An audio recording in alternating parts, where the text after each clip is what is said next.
y hemos tratado de que se interiorice esto como parte de lo que hoy se llama salud sexual y reproductiva. Clásicamente la asignatura se desarrollaba en los aspectos ginecológicos y obstétricos, pero hoy día nos vamos más allá en un espacio mayor que se llama salud sexual y reproductiva. Y a lo clásico que era la ginecología y lo que era la obstetricia, agregamos nosotros lo que se denominan tópicos como por ejemplo la anticoncepción, los conceptos actuales de aborto, los conceptos sobre violencia y los conceptos también de reproducción humana. Insistimos en estos temas, que es lo que se incorpora a nivel de todo lo que es la salud sexual y reproductiva de la mujer. Muy bien. Veamos entonces la agenda que vamos a desarrollar, una breve agenda que se da en el marco de lo que es el contexto. Siempre el marco contextual es importante. Toda actividad que ustedes hagan tienen que considerar que la ubicación, que el contexto es importante, es lo que ustedes tienen que hacer en toda ponencia, en toda exposición. Ustedes como médicos no solamente se van a dedicar a ver pacientes, van a ser siempre ustedes del espacio que tengan también maestros, no solamente porque dicten clase de pre o posgrado, van a ser siempre ustedes maestros, porque como líderes del equipo van a tener que enseñar al resto. Y luego nos vamos a referir al MELA, a los dispositivos intrauterinos, a las progestinas inyectables, los implantes y finalmente el bloqueo tubario. Una breve revisión y aspectos que ustedes conocen, pero insistimos por las razones que hemos señalado. Cuando hablamos de anticoncepción, primero tenemos que hablar de planificación familiar, porque la planificación familiar es un derecho. Es un derecho de toda persona humana. Es un derecho hoy día de la mujer, porque antes, para hacer planificación familiar, miren a dónde estábamos. El varón, el esposo, tenía que autorizar el desarrollar las prácticas anticonceptivas, los métodos anticonceptivos. Si no autorizaba el varón, no podía la mujer hacer uso de una metodología. Entonces hoy día, en lo que se llama equidad de género, la anticoncepción es un derecho, la planificación es un derecho que tiene la mujer. Pero cuando se trata de la pareja, es un derecho de las parejas para definir el número de hijos que la pareja desea tener, para espaciar el nacimiento de sus hijos. Es decir, que es una concordancia y un acuerdo de las parejas. El ejercicio de este derecho entonces es independiente de lo que es el género, la edad, el estado legal o social de las personas. A esto se ha avanzado en los últimos años. Y la anticoncepción como concepto es un método anticonceptivo que emplean las mujeres, que emplean ambos, la pareja, antes del primer embarazo, en el intervalo intergenésico o en el posparto. El objetivo, prevenir embarazos no deseados. Lo que nosotros vamos a abordar entonces es la anticoncepción después del embarazo, después del parto, porque el posparto y el posaborto constituyen hoy día el mejor momento para iniciar anticoncepción. Es la etapa donde existe la sensibilización, la motivación, la necesidad de hacer anticoncepción. Y para esto ustedes, entonces, deben saber que la anticoncepción post-evento obstétrico o postparto constituye una herramienta fundamental que nosotros como médicos tenemos para ofrecer a las pacientes que atendemos. Pero esto a su vez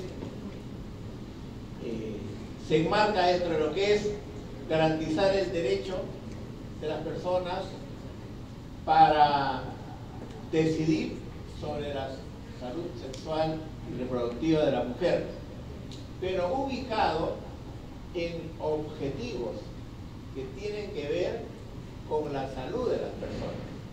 Y estos objetivos, acá lo tienen, son los objetivos, los ODS o Objetivos de Desarrollo del Milenio, que tenemos nosotros como meta para el 2030, como ustedes saben.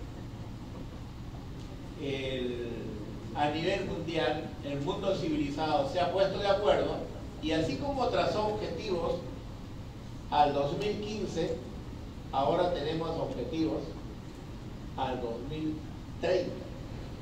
Y para el 2030 nosotros debemos alcanzar estas metas. La humanidad, el mundo civilizado tiene que alcanzar estas metas y objetivos, y para nosotros básicamente son dos los objetivos. El objetivo 3, que es salud y bienestar. No nos vamos a abocar en todos los objetivos, porque ahí de repente se pierde. Entonces solamente hablamos acá, para nosotros el objetivo 3 es alcanzar salud y bienestar en el 2030. Y el objetivo 5, que es igualdad de género.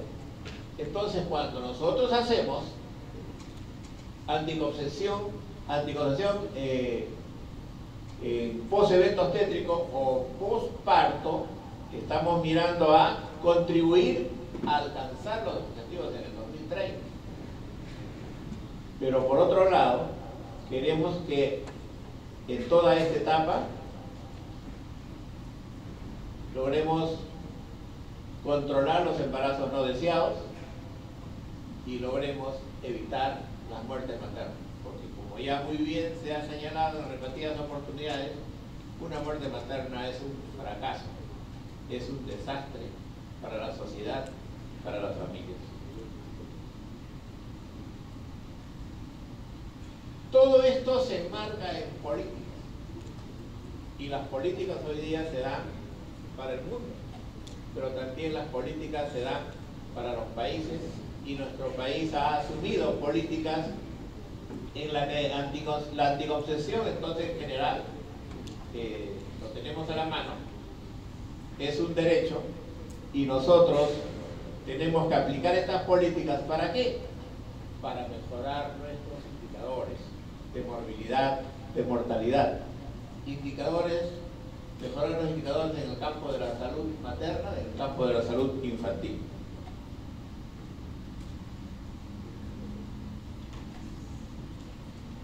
El evento obstétrico, el posparto, el posaborto, y la intervención inmediata, el momento oportuno, es el momento propicio para usar un método anticonceptivo. Pero no se pueden usar todos los métodos. Hoy día hay que usar los métodos eficaces y de larga duración. Porque todos ustedes saben que tenemos un listado enorme de métodos, pero muchos métodos tienen un porcentaje muy elevado de tasa de fracasos, y entonces no es conveniente. Por ejemplo, recomendar un método natural. No, hay que buscar los eficaces y de larga duración.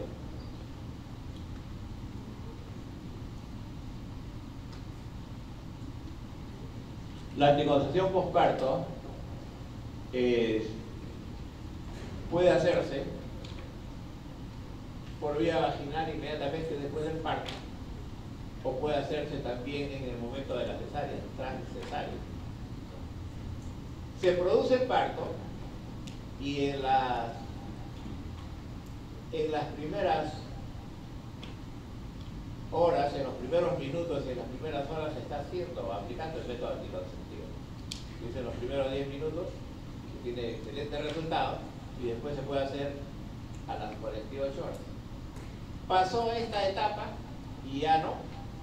Pasaron las 48 horas, ya no es el momento de hacer anticoncepción por parto. Ya hay que esperar para que sea en el periodo de intervalo que termine el puerperio. Y entonces hay que aprovechar este momento.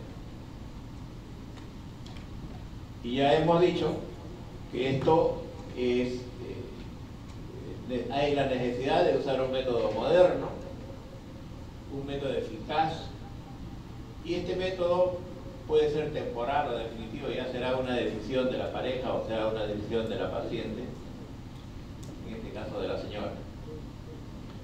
Los servicios de salud, público y privado, están obligados a brindar esta alternativa, estos métodos. Y felizmente en el Perú tenemos nosotros los servicios de salud públicos que hoy día tienen los métodos anticonceptivos.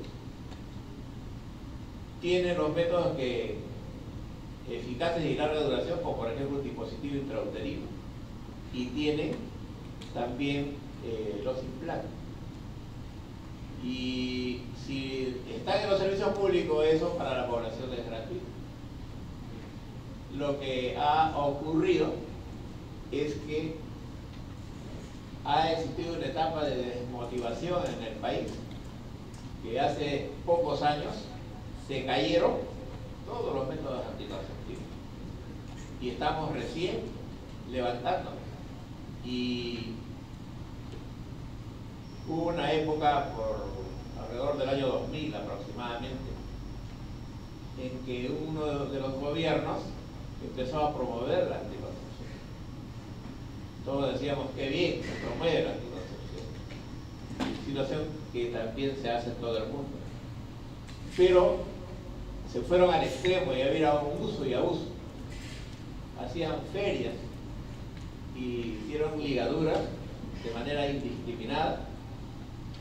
Hay corrientes que son conservadoras, tienen su punto de vista y salieron al frente, y esto se degeneró y se desprestigió, terminaron en los tribunales y perseguidos quienes promovían la anticoncepción. Entonces, viene la etapa en que todo esto se cae y muchos de los métodos anticonceptivos caen en desuso, se desprestigian, y entonces recién estamos levantando. La metodología anticonceptiva entonces lo tenemos hoy día, pero nuestros jóvenes especialistas, nuestros residentes perdieron las habilidades o menospreciaban la aplicación de estos métodos. Un médico residente a veces consideraba que era una ofensa que le envíen a poner un dispositivo intrauterino. Consideraba una situación de segundo orden en que vaya a poner un implante. Solamente decía el especialista, no, yo estoy para una cesárea, para una histerectomía, para cirugía más compleja, no estoy para estas cosas simples. Entonces, muchos de los jóvenes no sabían, perdieron la habilidad de manejar la anticoncepción. Y ahí también viene otro problema, como el médico lo deja, lo asume las licenciadas en obstetricia. Y luego viene ya ahí la disputa, nos han quitado el espacio. Entonces, la anticoncepción, es un acto médico. El médico general, el médico ginecólogo obstetra, el especialista, están obligados a manejar estas metodologías, porque así como tenemos nosotros casos simples y que dan muy buenos resultados, también tenemos nosotros fracasos, y tenemos problemas y tenemos complicaciones, como vamos a ver más adelante. Todo esto se hace previa información a la paciente, consejería, orientación, para que tomen las parejas y la señora tome la decisión más oportuna. No se puede hacer sin que exista este paso previo, orientación y consejería. Y finalmente, firme el documento correspondiente que nos autoriza a hacer el procedimiento. Tenemos el primer método, el MELA. El MELA es un método natural. Siempre ha existido, pero no sabían lo valioso que era esto. Las mujeres en el interior del país usaban este método. El MELA es un método natural que consiste en que la mujer amamantando puede tener toda una etapa, toda una fase donde la producción de hormonas o la amenorrea que existe en esta etapa puede llevar a formas de no ovulación. Y entonces la mujer puede, a través de este método, tener formas de anticoncepción o no embarazo durante muchos meses. Un promedio de 6 meses, que es lo más frecuente, pero puede extenderse más. Pero requisito para el MELA, para este método de la lactancia como método natural, es que haya succión del pezón, que haya lactancia. El bebé succiona el pezón y se produce la hormona prolactina. La prolactina actúa sobre los ovarios evitando la ovulación. Ese es el fundamento y esa es la explicación. Entonces, este método está indicado para las mujeres que están lactando, sobre todo las que tienen lactancia exclusiva. Se busca, a través de la lactancia, evitar y o posponer la ovulación. Una de las ventajas es que no trae efectos colaterales. Y fíjense, la tasa de fracaso es bien baja, apenas 0.5%. O sea, lo tiene entonces la población ahí de manera natural. Y su desventaja es que esto puede durar pues 6 meses, 9 meses, un año de repente, ¿no? Pero luego ya probablemente no se protege, porque las condiciones de lactancia van a cambiar. Por otro lado, es una desventaja que este método no protege contra las enfermedades de transmisión sexual. Entonces, tienen ustedes una alternativa natural que pueden usarlo, pero hay que orientar bien y explicar a la paciente para que así no falle.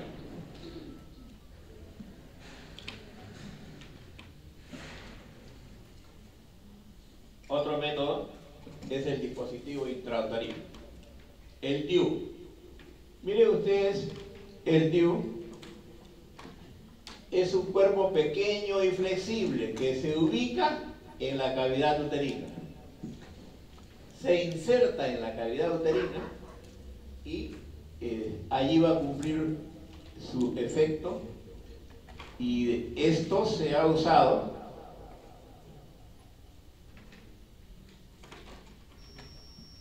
desde tiempos muy antiguos. El DIU es un método antiquísimo y se empezó usando, acá tienen ustedes esto,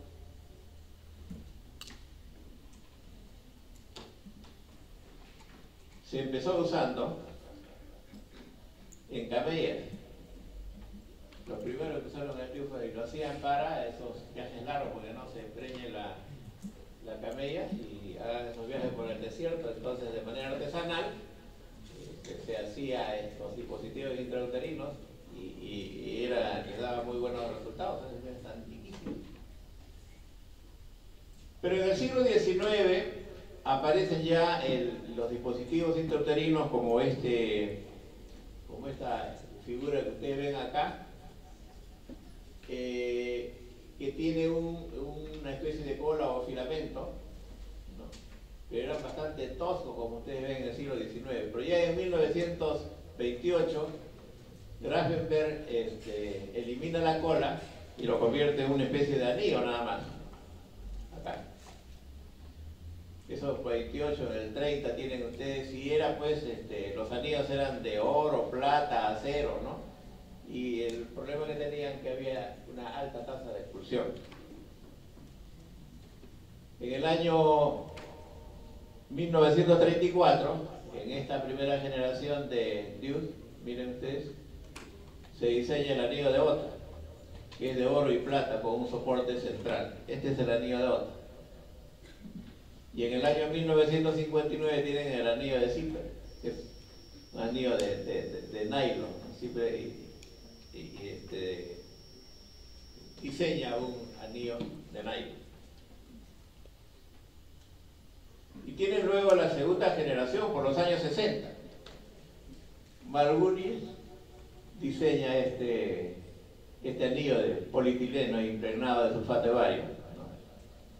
Pero era un poco tosco, como ven, y generaba dolor y hemorragia, ¿no? Generaba también incomodidad a las parejas, ¿no? Esos eran los diseños de esos tiempos. Y en el año 62, miren, aparece acá el asa de Lipes. Esto duró muchos años y había de diferente tamaño, ¿no? Era polietileno con sulfato de bario y una colita de nylon. Esto sí ya llegamos a usar, ¿no, doctor Donaire? Doctor Donaire, cuando trabajaba en Marcelino, ahí tenía su cola para poner a estas señoras que acudían su Dius modelo Lippe, asa de Lippe. En 1962 tienen el Sapte Boyle, que era también de polietileno con sulfato de bario, con una pequeña cola de nylon. Acá tienen otro modelo, este era más tosco, ¿no? Y en el año 68 tenemos la T de Tatum, polietileno, con hilo de platino y dos guías. La T de Tatum. Y en el año 70 aparece otro modelo que es el escudo de halcón. Esto lo hemos visto, pero lo hemos usado poco. Generalmente, ya en los tiempos de especialistas como jóvenes usaban bastante asa de Lippe. Era baratísimo o no costaba. Era gratuito cuando entregaba el Ministerio de Salud. Y ahí tenemos la tercera generación de Dius. En 1970 aparece la T de Zipper, se agrega la T de Tatum 200 milímetros cuadrados de cobre, y este es el modelo. Ahí aparece la T. Y luego en el 75 aparece la Nova T. Al cobre se le agrega plata. Ahí tienen el Nova T. Y en el año 1982 aparece la T de cobre 380A, que hasta ahora existe, ¿no? Y esto es lo que tiene vigencia, tiene actualidad y estamos usando, ¿no? Por los 80 también aparece el Multiloa 375, que es este modelo que ustedes pueden apreciar acá. Y luego tenemos la cuarta generación. En la cuarta generación aparece este Dius con hormonas, con levonorgestrel, y se empieza a comercializar en el año 2000 en Finlandia y los Estados Unidos, y entonces se difunden los Dius medicados.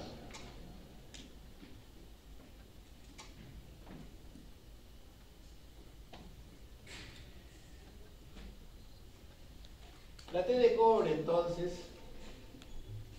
ha quedado, porque ya no hay asa de Lippe, se puede usar, algunos tendrán, de repente ha quedado, pero en el mercado lo que tenemos es la T de cobre 380A y está en el programa de planificación familiar. En las décadas anteriores se ha usado bastante, con muy buenos resultados. Ahora se usa poco. Hay la necesidad de volver a usarlo porque las ventajas son amplias. Se espera la fase de motivación, se aplica una vez, está al alcance de todos o todas, y los resultados el índice de eficacia es elevadísimo, ¿no? Y no hay la necesidad de estar aplicando a cada momento. Fácil aplicación, fácil uso. Están en los programas de planificación familiar. ¿Cuál es el mecanismo de acción de estos dispositivos intrauterinos? Es la acción o los cambios bioquímicos y morfológicos, la reacción inflamatoria aséptica que se da en la cavidad uterina, genera una reacción inflamatoria aséptica en la cavidad uterina. Hay cambios bioquímicos y morfológicos. Pero también los iones de cobre que tiene afectan la motilidad, el transporte del espermatozoide. Y cuando los iones de cobre alcanzan concentraciones en los fluidos luminales del tracto genital, estos resultan tóxicas, reduciendo la capacidad de penetrar el moco cervical. Entonces, fíjense ustedes, se refuerza la base inicial con la acción que tiene sobre los espermatozoides. Y esto es la base de la explicación y no es abortivo como a veces quienes se oponen señalan que esto es un abortivo. El tránsito tubárico se ve también afectado cuando se usa un dispositivo intrauterino. Y en el aspecto de lo que es la ovulación, la apoptosis se acelera, lo que disminuye la ventana fértil.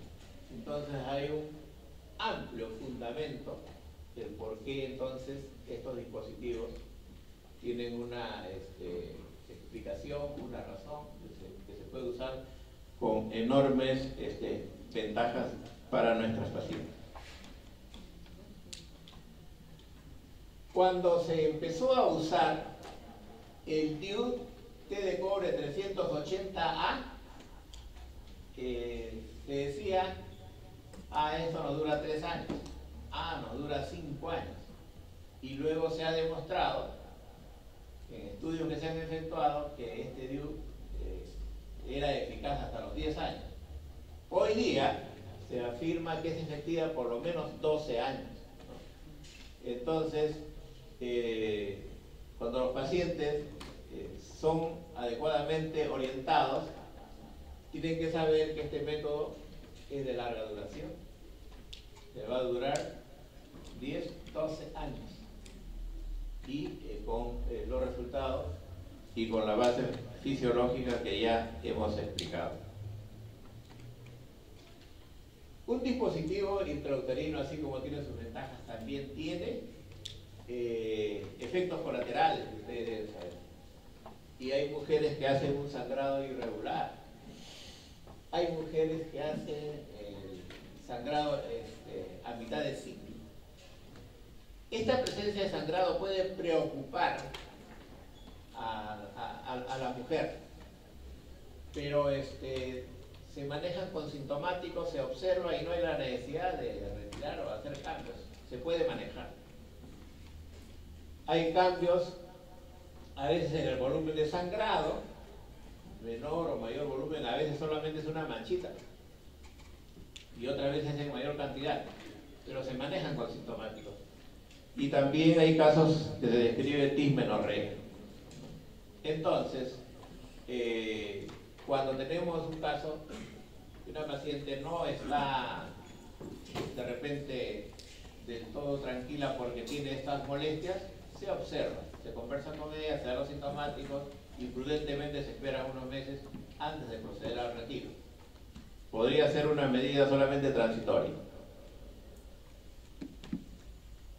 El momento entonces oportuno para la inserción de un DIU es en el posaborto, posevacuación de la cavidad uterina, o en el postparto, en el posalumbramiento. El DIU colocado durante el periodo postparto inmediato, temprano, dentro de los 10 primeros minutos o hasta las 48 horas. Es la etapa donde debe usarse un dispositivo.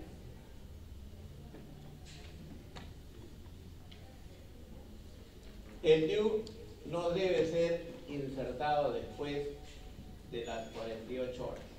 Si pasaron las 48 horas, ya hay que esperar que termine el puerperio y se pone en el periodo de intervalo, porque se ha demostrado que hay mayores complicaciones, que hay mayor tasas de fracasos, ¿no?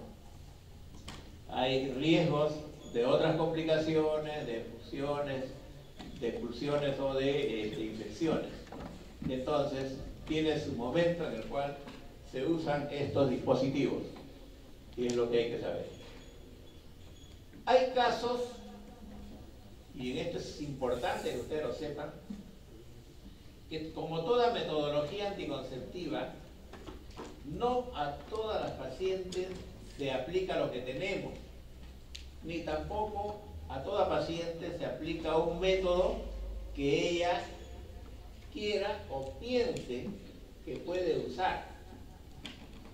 En toda paciente tiene que hacerse la selección del método. Si ustedes seleccionan el método, hacen una buena historia clínica, una buena anamnesis, el método que ustedes decidan va a ir bien.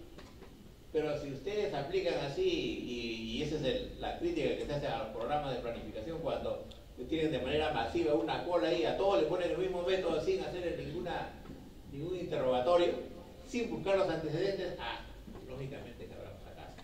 Entonces, la selección del método es un criterio muy importante que ustedes tienen que aplicar. Por ejemplo, cuando se trata de usar un dispositivo intrauterino, tenemos nosotros que descartar en aquellas mujeres que han tenido una corioamnionitis, que han tenido un cuadro infeccioso. Entonces, no pueden usar ustedes un dispositivo intrauterino.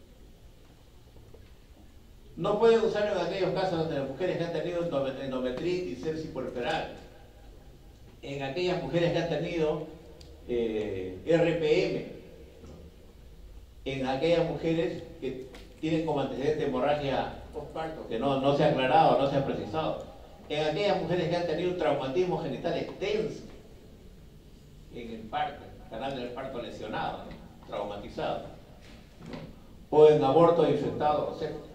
En esos casos, si ustedes usan un DIU, le va a ir mal, pues. Hay entonces la necesidad de tener muy claro los criterios de exclusión.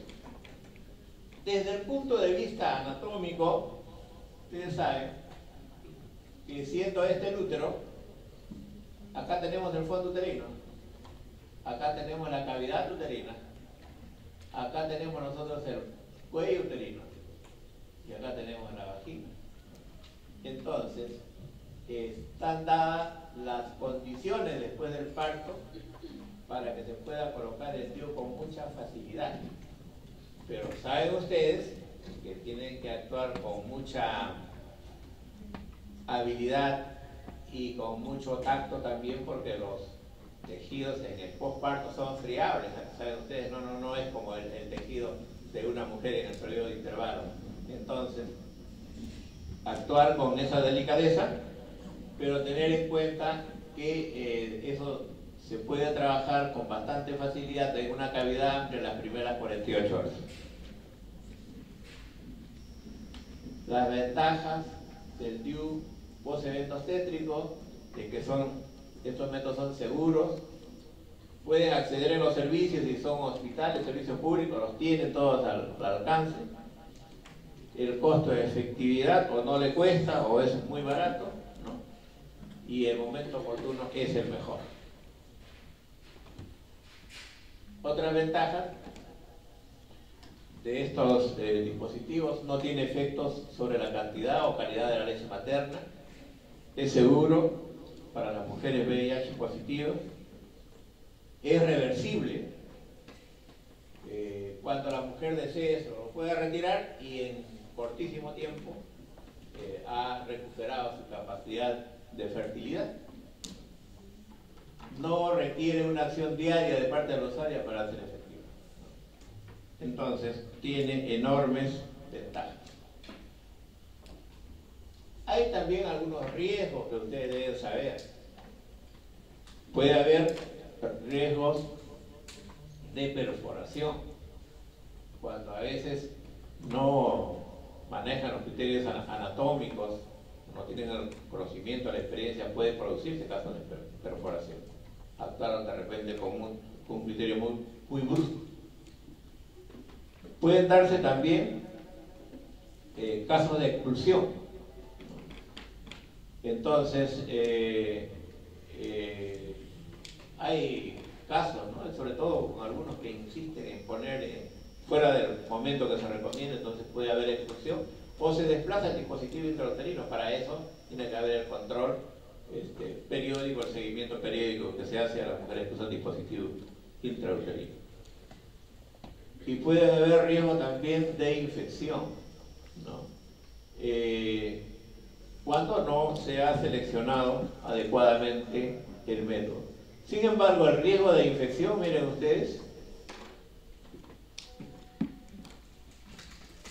el riesgo de infección, como por ejemplo una endometritis, una salpingitis, es menos del 1%, o sea, el porcentaje es bastante bajo de infección. Este riesgo de infección es mínimo dentro de los primeros 20 días posteriores a la inserción del DIU. Hay que tener mucho cuidado con la técnica y la asepsia correspondiente cuando se usa este método. Muy bien, pasamos a otro método, la progestina inyectable.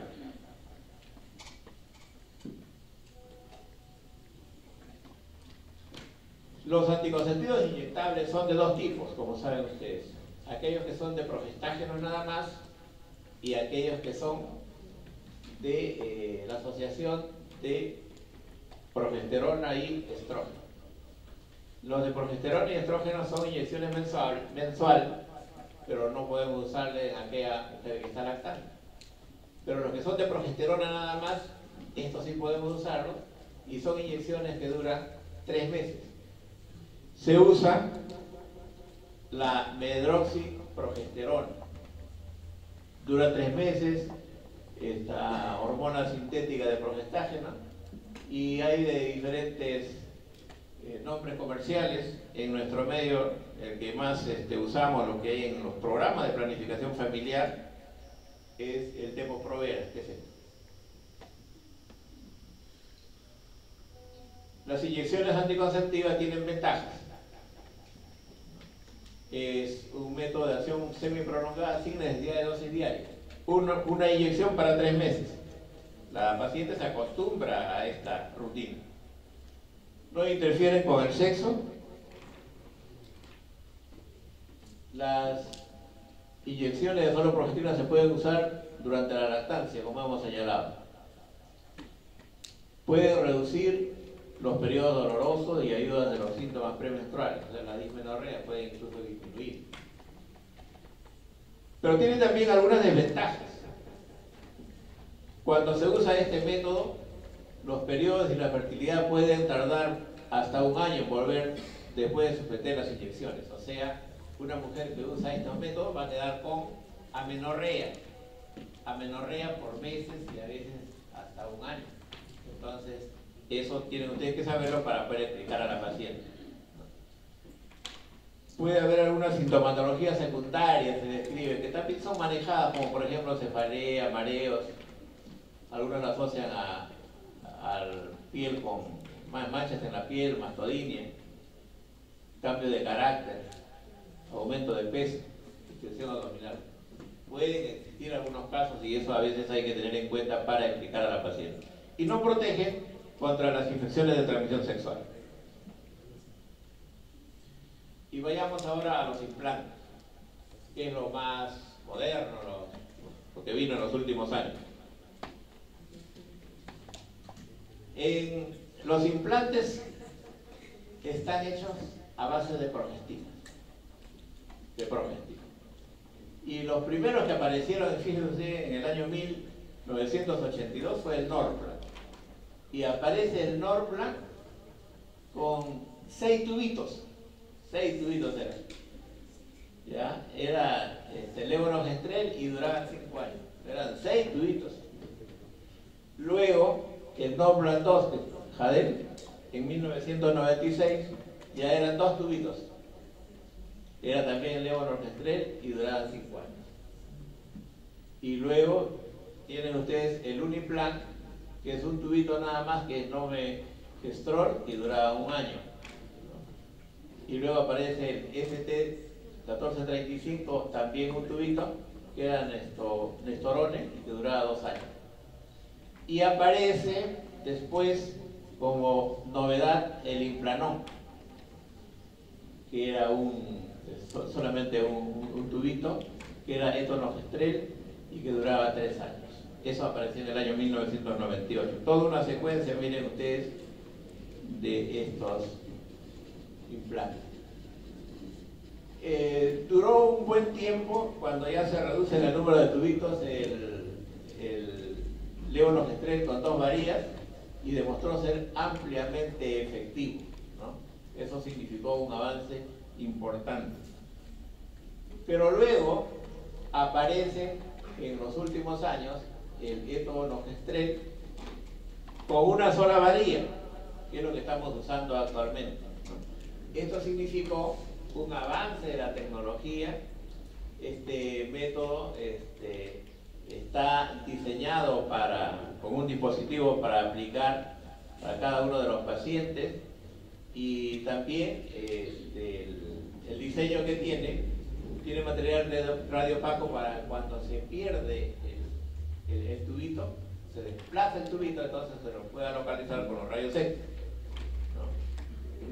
Esta anticoncepción es de 3 años, lo que tenemos en los hospitales, altamente efectivo. Miren ustedes la tasa de embarazo, solamente 0.049, algunos dicen 0, o sea, altamente efectivo. Y es más fácil de insertar y retirar. Este es el aplicador con el diseño, ¿no? Con el diseño que tiene para usar rápidamente.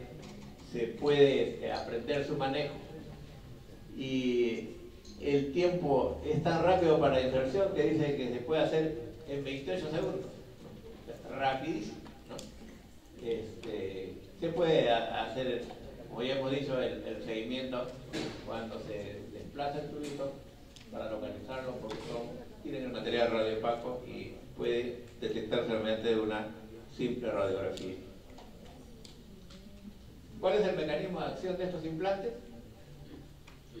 Es la inhibición de la ovulación, porque ejerce una retroalimentación negativa sobre el eje hipotálamo hipófisis. Y por otro lado, hay mayor viscosidad del moco cervical, y al tener un moco viscoso y escaso es inapropiado para la penetración de los espermatozoides. Entonces, ese es el mecanismo de acción. Miren ustedes la eficacia anticonceptiva. Lo que era en los primeros años con lo que es con el Implanon, ¿no? Lo que era con el Norplan de 1 año y el Norplan de 5 años. Todo es altamente efectivo.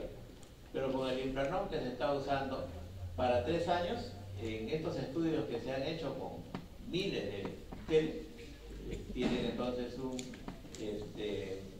porcentaje de eficacia elevadísimo. Son métodos seguros, entonces. El implante y los métodos, este método que contiene progestina tiene también algunas contraindicaciones, ustedes deben saber. Por tanto, la selección entonces de los pacientes acá sigue estando vigente, sigue siendo importante. Acá hay que tener en cuenta en aquellas mujeres que tienen un trastorno tromboembólico, aquellas mujeres que tienen varices, por ejemplo, no debe usarse. Cuando tienen conocimiento, sospecha de malignidades sensibles a los esteroides sexuales, también. Cuando hay alguna hepatopatía, cuando hay un sangrado vaginal que no está diagnosticado, y cuando hay hipersensibilidad a la sustancia activa con el que se está usando en el implante. Entonces hay algunas restricciones que ustedes tienen que tener en cuenta. Cuando hay sintomatología leve, transitoria, que hemos descrito en estas pacientes, podemos usar algunos sintomáticos para controlar esto.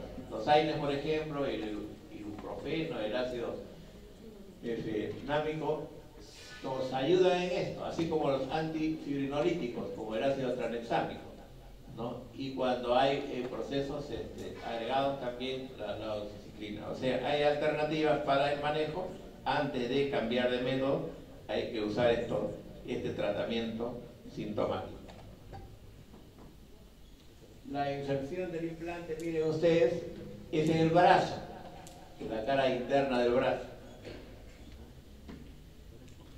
Y el implante debe ubicarse o debe colocarse en la porción interna del brazo, como hemos señalado, a 10 centímetros del epicóndilo medial y 3 a 5 centímetros posterior al surco entre el bíceps y el tríceps. Se coloca sobre el tríceps.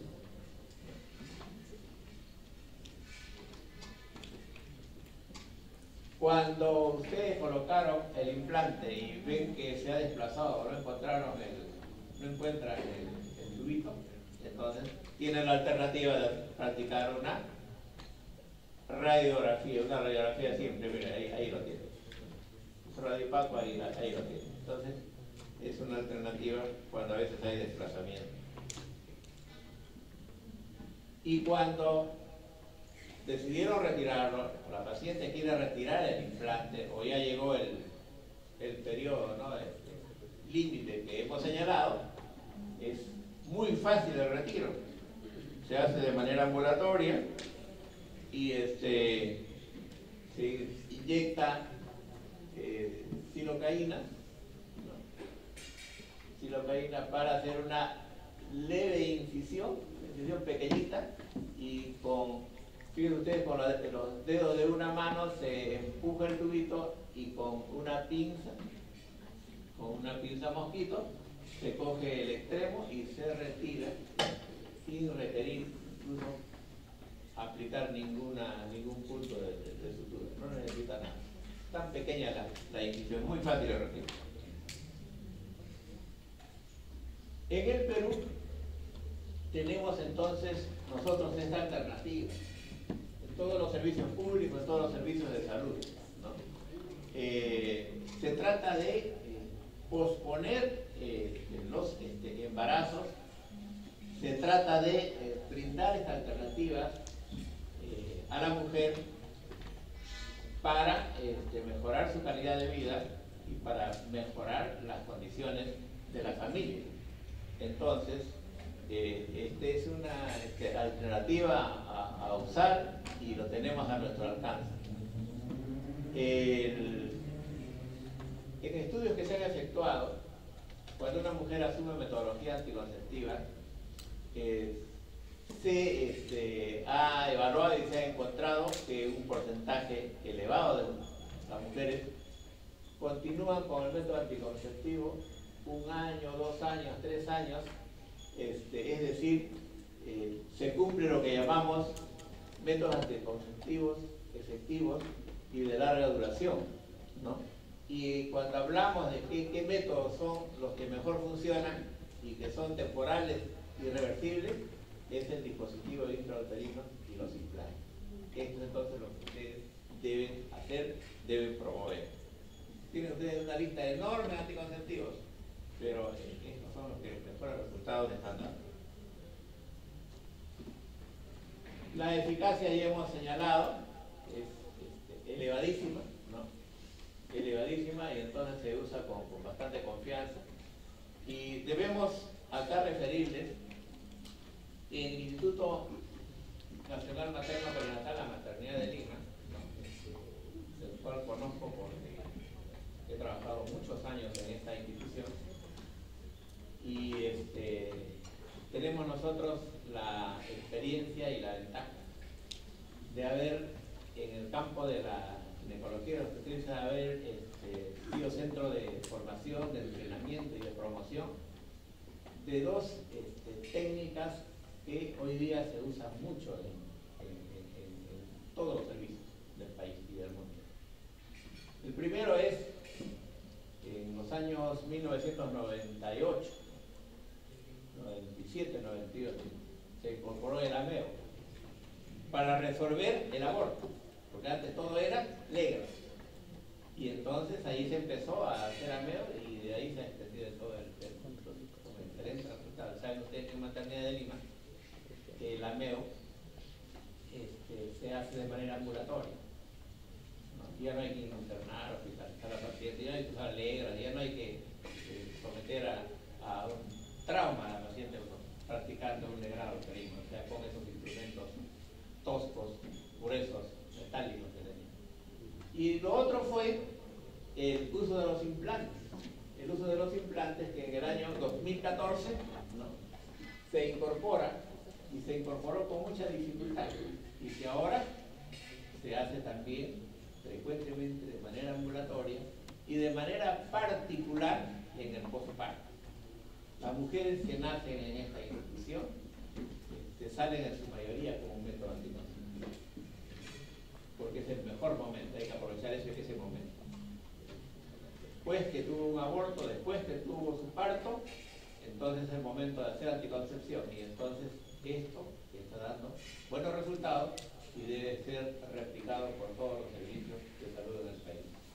Todos los que pasan por ahí no deben dejar de pedir, de acudir al lugar de donde se entrega el método anticonceptivo en el posparto o en el posparto.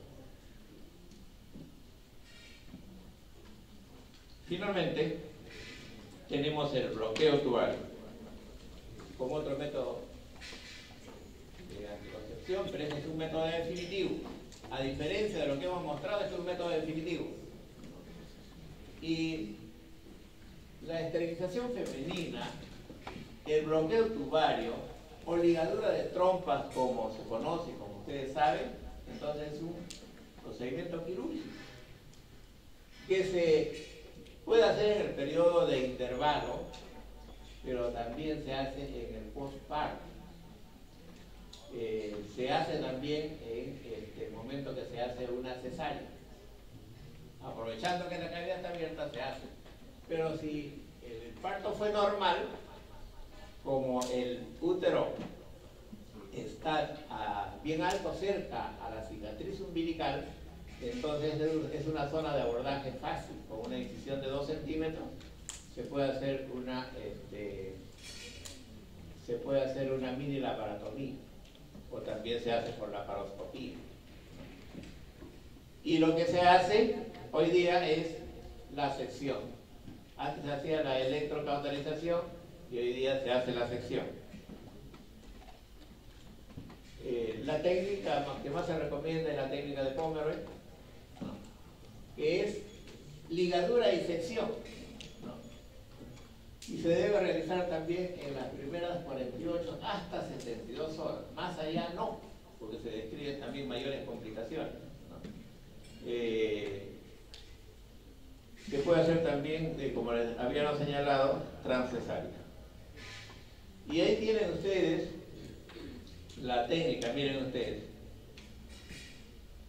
Acá tienen la ligadura. La ligadura está en este espacio del tercio cercano al útero. Y ahí tienen ustedes la sección. Y miren cómo quedó acá. Los cabos de la trompa quedaron separados. Entonces, esto debe ser 100% efectivo. Hay casos, han ocurrido así, pero es rarísimo, de recanalización, que se hayan recanalizado espontáneamente. Han ocurrido, es rarísimo. Tener en cuenta que cuando se hace una ligadura de trompas, es un método definitivo, así hay que explicar a las parejas y a las pacientes. Tener en cuenta que eso tiene que ser una decisión bien pensada y decidida por la pareja y por la paciente. Porque si más adelante cambian de parecer, se puede recanalizar. Con cirugía se puede recanalizar. Pero que funcione, muy difícil. Y si funciona para darnos un ectópico de repente. Entonces, por eso es de que esto se tiene que ser una decisión bien tomada y hay que explicar a la paciente para que no haya reclamos posteriores, ¿no? ¿Cuáles son las ventajas de este método? Eficaz casi al 100%. No interfiere con el sexo. Ni tampoco se dan situaciones como muchas mujeres, muchas parejas a veces dicen que le duele la cabeza, que la señora tiende a ponerse loca, ¿no? Desesperada y loca, ¿no? Por haber usado estos métodos. Estos son aspectos ya de tipo emocional, pero que no tienen una base científica. ¿Cuáles son las desventajas? Que no se puede revertir, es definitiva y no protege contra las infecciones de transmisión sexual. Luego, hay que tener en cuenta algunas contraindicaciones. Tiene también contraindicaciones. No se debe hacer una ligadura de trompas cuando la pareja o la paciente no está segura de lo que hace. Ahí donde hay duda, no debe hacerse. Tampoco cuando el cónyuge la presiona contra su voluntad de repente hacer sexo, si está viendo que es un método definitivo, ¿no? Cuando hay conflictos en la pareja, usuarios con expectativas no resueltas acerca de su irreversibilidad. Y hay que diferir cuando pasó el momento de hacerlo, ¿no? Tiene su momento para hacerlo como hemos señalado. Y esos son los primeros días del parto, ¿no?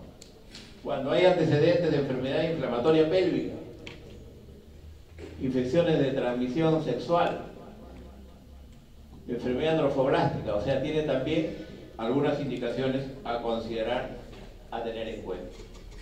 Finalmente, cuando se practica